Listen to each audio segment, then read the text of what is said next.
Economic Alliance presents the Gulf Coast Growth Show, your show for the coast with the most growth, with your host, Jason Lee and Clint Akin.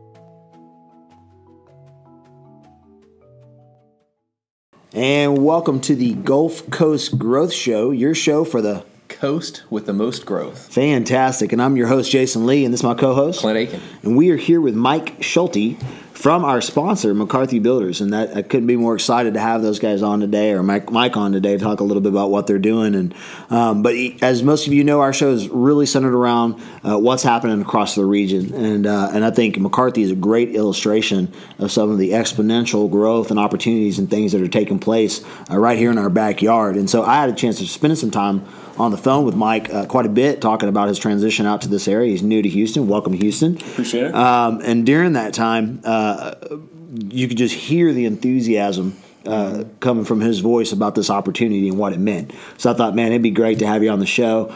So not only do we get a double whammy, we got the sponsor and a guy who's on fire for industry. And so it's excited to have you here. So with that, Mike, why don't you tell everybody on the show really a little bit about your history, who you are, what makes you tick, and what brought you to this position out here in McCarthy, and then tell us a little bit about McCarthy.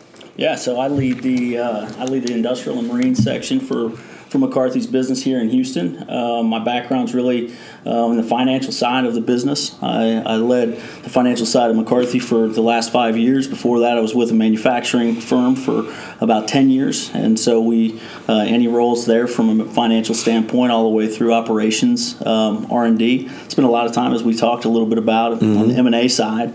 So, the role here in Houston is really around leading the entire marine industrial group, trying to grow that business.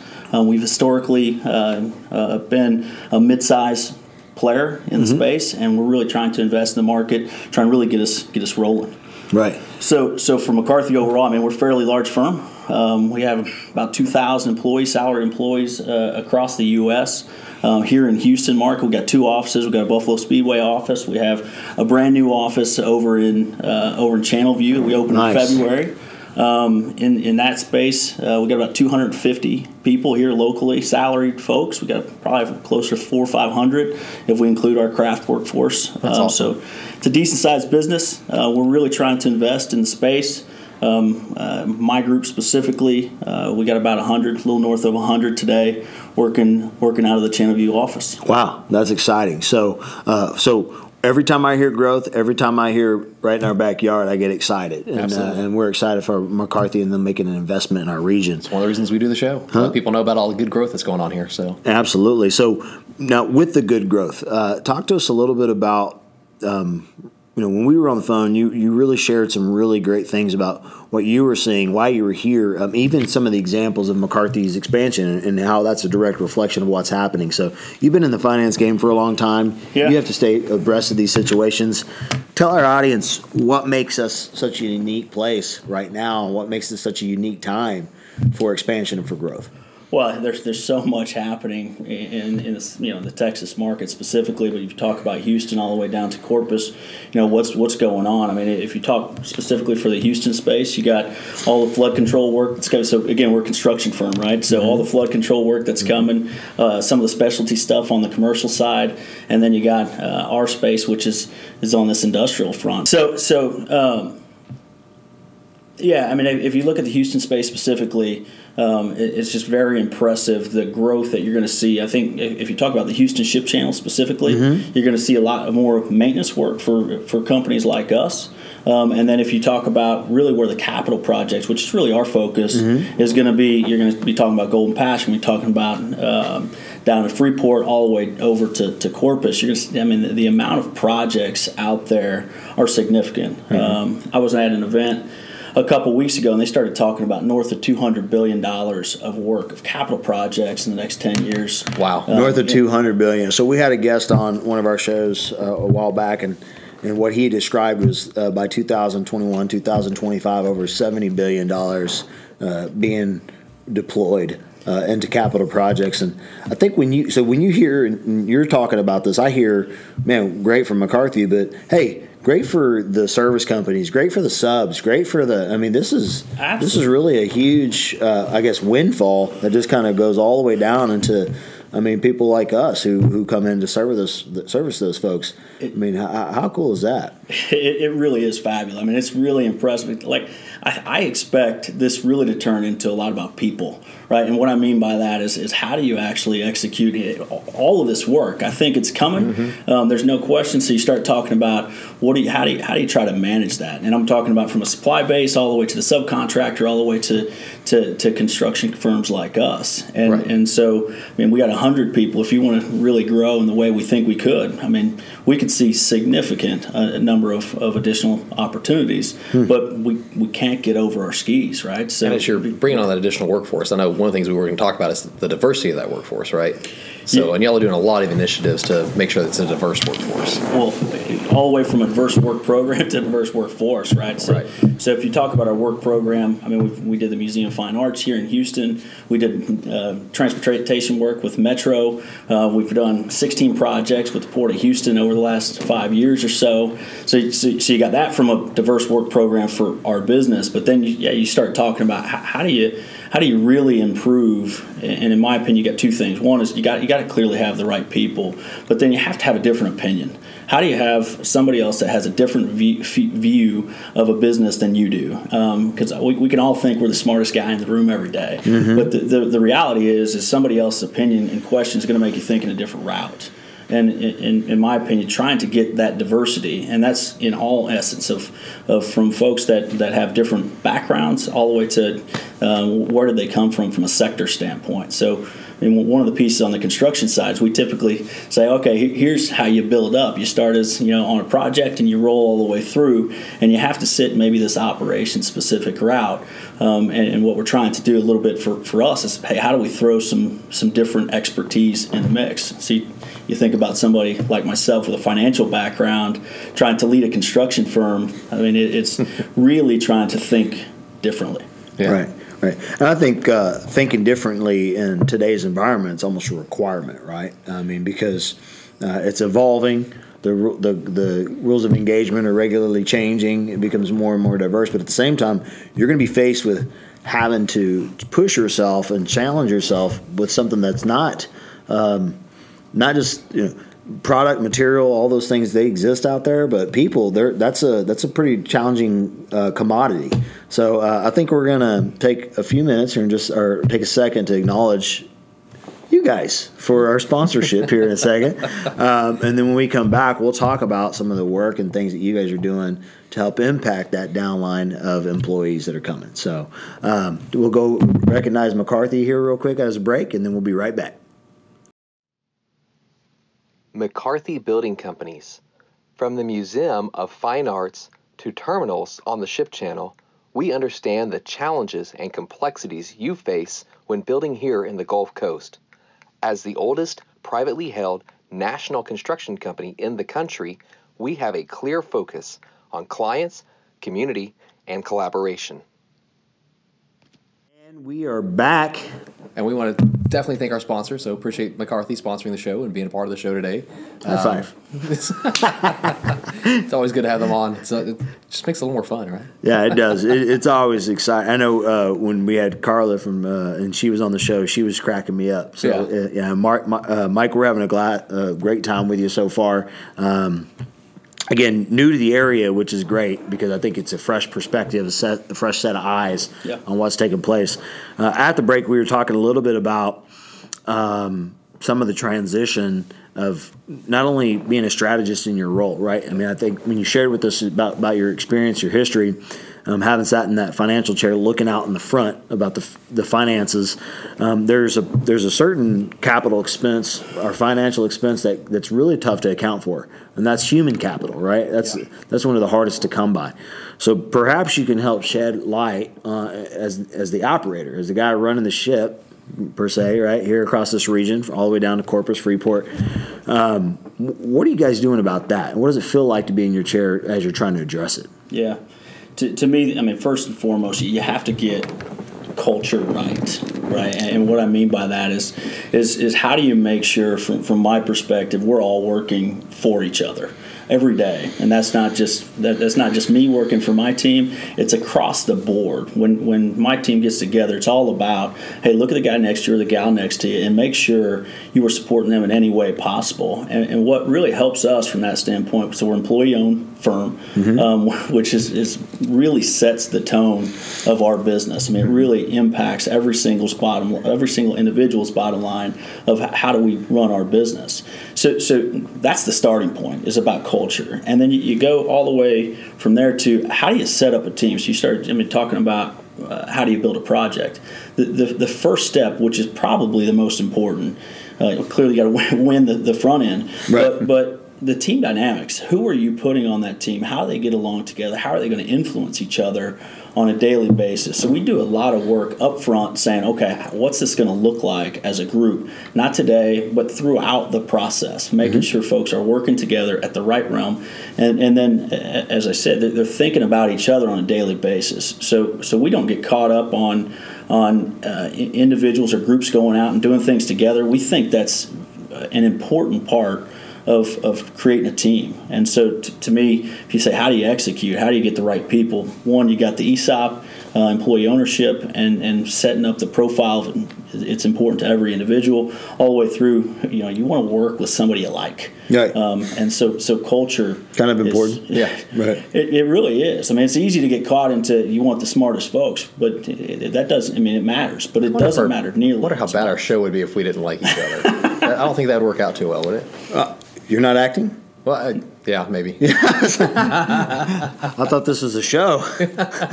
No, very fortunate to have you as a friend. But let me ask you this, Mike. So let's talk about pipeline of people. Tell me about the pipeline. So I know that a lot of our guests have shared concerns or really the number one driving force of how are we impacting that.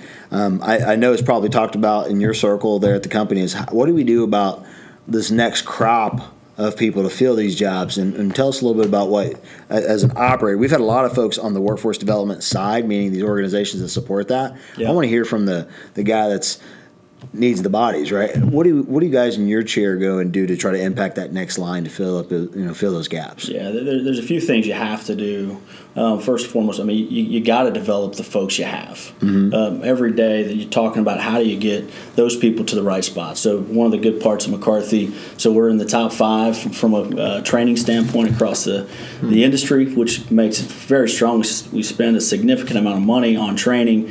We have our teams put together quite a bit of programs to make sure that we're developing that staff. The next phase of that is really when you're talking about the leaders either on the job or individuals that are even at that mid-level, you say, in order to be promoted, we say, in order to be promoted, you have to bring somebody with you. Right. It's an absolute requirement. So the expectation is for you to be developing somebody next. And so there's a piece out that's a corporate training program, and then there's another piece that says, hey, expectation for us really is bring somebody along. Right. And that has been, that philosophical change for us has been critical. So to me, the first phase is develop your own first. And then the other part is, how do you get the group in the community? How do you find the right staff? How do you make sure that you're getting the right people from a recruiting standpoint coming to your business? And that goes right back to our previous conversation. You want a culture that's really magnetic, right? You want people to come work for you and want to come work for you. If I rely every day on a recruiter to find folks for me, I'm going to fail. Right. I need people raising their hands saying McCarthy's a great place to work. I've heard that all over the place. Hey, Mike, I want to come work for you. There you go. And so that culture is just, I mean, it goes back a lot from the people side, and then again developing from within. I think that's culture transcends all types of industry. I grew up with inside of a different type of company, but the culture was what made it tick. And when the culture changed is when I saw things go south. It's when I saw things changing, when I saw what we believed in. And so I think for the audience that's listening, if they're an owner-operator, really you're sharing some best practices of a company that's really having some success and really expanding well and doing great stuff. So I'd be taking the notes, right, that just says a couple of, you just gave some folks a couple little cheat sheets because it's easy to get wrapped up in our process of finding more talent to forget about the talent that we have. So that was a great takeaway, which is what's the first place on workforce development? Love your people. Get them taken care of. So, Clint, what about you? I'm really grateful that you're putting so much emphasis on training. I mean, a lot of companies, they they want you to already have the skills when they bring you in, and as much as we want to strive to have those skills, they're just not always there, and you can't develop it unless you do the OTJ, right, the on-the-job training. Absolutely. So I think it's awesome that y'all are giving them those opportunities to learn some of those skills while they're on the job, and that you've tasked people specifically with getting them trained up. So I kind of want to shift gears a little bit and let me add just kind of to that just real quick. Right.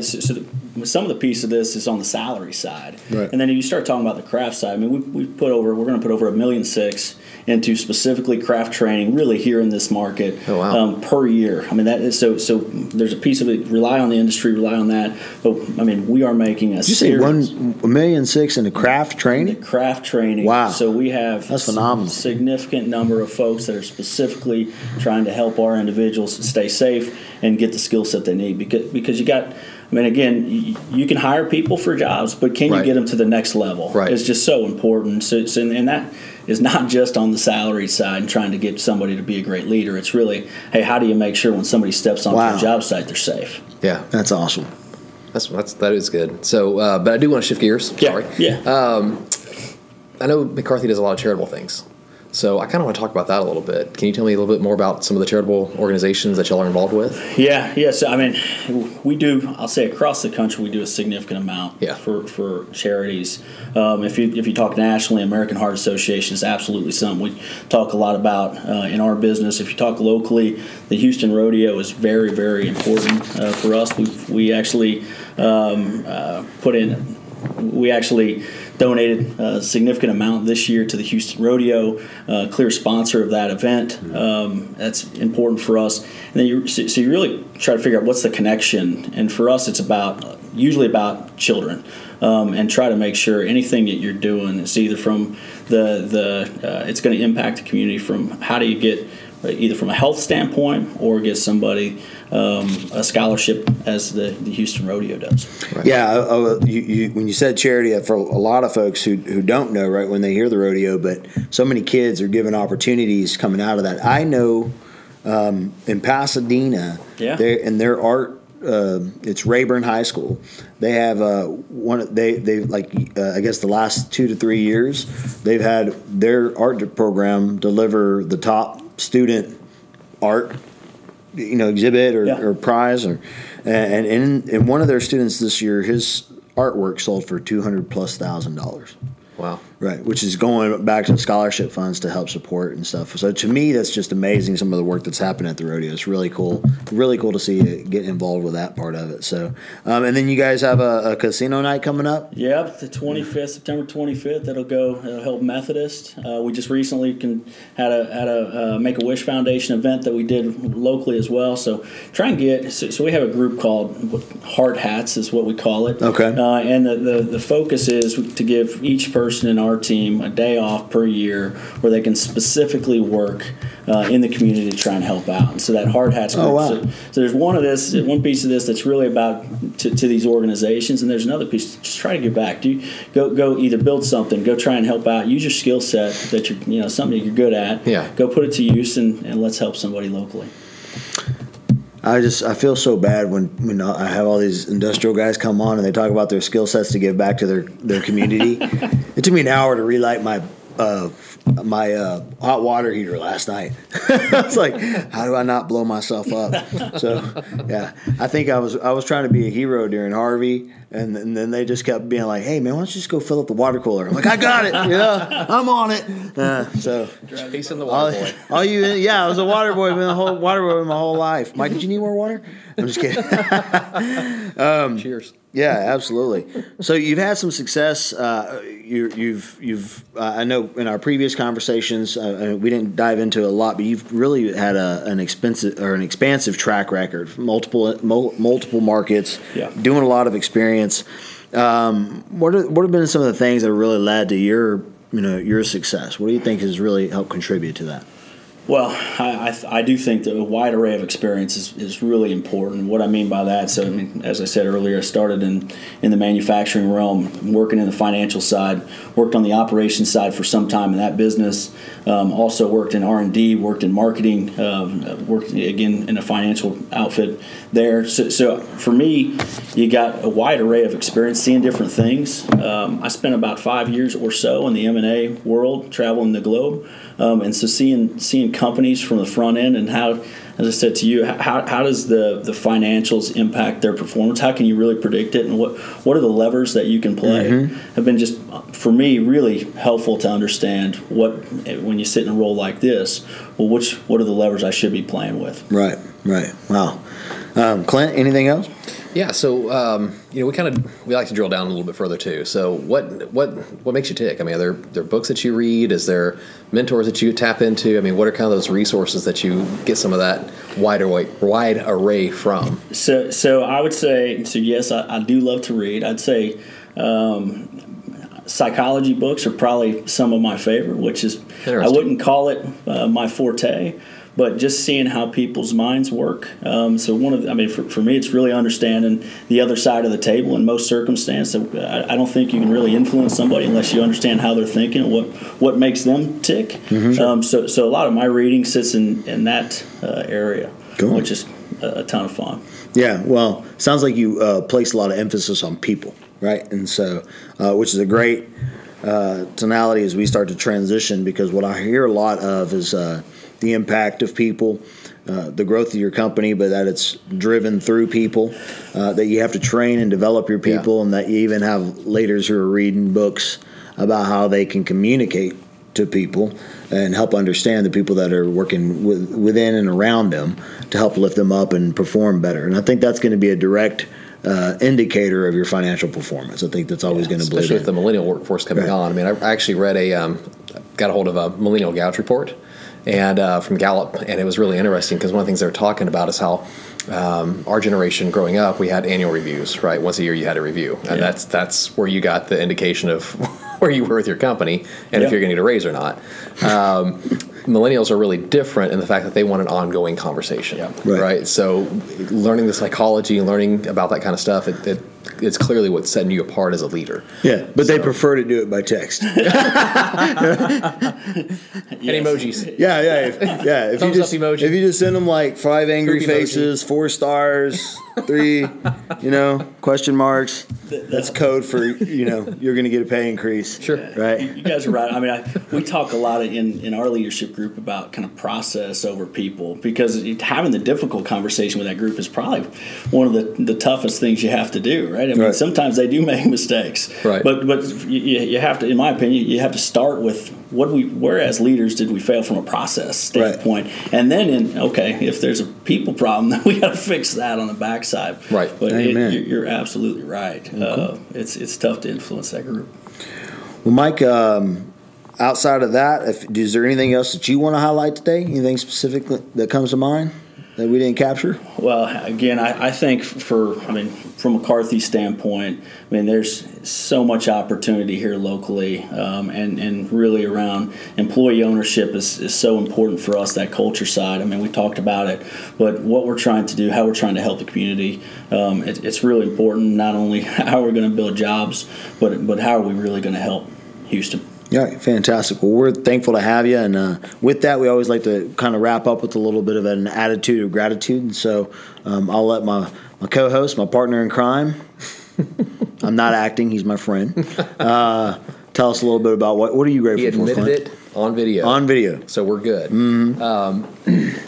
I'm just grateful for the opportunity to be able to get out and serve the community. That's something, you were expressing that a lot. And anytime that we're able to give back, I think it's extremely important. So, anytime that I'm able to give back and pour into others, I'm just grateful to be able to do that. It's kind of nice to know that people want you to pour back into them, right? Mm-hmm. So anytime that we're able to meet those needs, I love being able to give back. It's kind of a cool thing to do. Cool.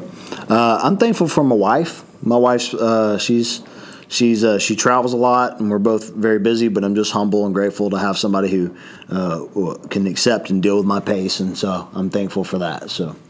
Yeah, I'm going to use two of them here. But first and foremost, I mean, my team. I mean, what coming in as a financial leader, the background I have is definitely unorthodox, and they have been phenomenal. Phenomenal. I mean, it's an unbelievable group of folks that are over there in Channelview. It's really impressive. The other part's just my family, man. I travel a ton. I'm on the road a ton. I do breakfast, lunch, and dinner every day with somebody. Right. So yeah, they have sacrificed a lot, and I'm absolutely grateful for that. And I'm sure they're grateful for you too. So yeah, what a blessing. So with that, we want to thank you for tuning in to the Gulf Coast Growth Show. As always, you can tune into our to the Economic Alliance website. You can address them directly if you have any feedback. If you want to reach out to any of our guests, you want to contact Mike, you're welcome to reach out to us as well. We can put you in contact with him and McCarthy Builders. Again, we're thankful for your sponsorship. Thankful to have you on the show. And as always, you can reach out and give us feedback, guest suggestions, any ideas that you have. Reach out to Clint or myself via LinkedIn, and we look forward to seeing you out there. Thanks. Have a good day.